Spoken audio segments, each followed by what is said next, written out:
Okay, today we're working on trying to make a video today for something. Instead of all music, I fix anything, so it don't matter. Well, anyway, GE, you got this kind of dash panel, top load, and that quit pumping water. You don't take apart the front of these or anything. All you do is you tip the machine over onto something soft. You go underneath here,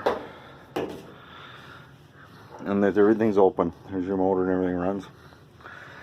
And what happened here was, there's your pump, and this just comes out with those screws right here. And it's got this little collar thing around it that goes on there. And you take off this clip right here, and you slide that down. See them two clips? Just carefully unclip those. I put a small screwdriver on both sides. Just wiggle it down, wiggle that off. Okay, you'll see when you're under here working on it, you know what I'm talking about. But if you're going to replace the whole pump, you know, it's this bolt, and that bolt.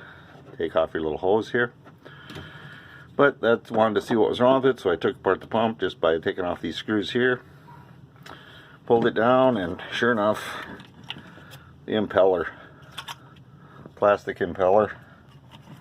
And see the collar right here, right there, the collar. It broke off right here. And so then it just sits on top there and it don't pump. And, well, that's about it.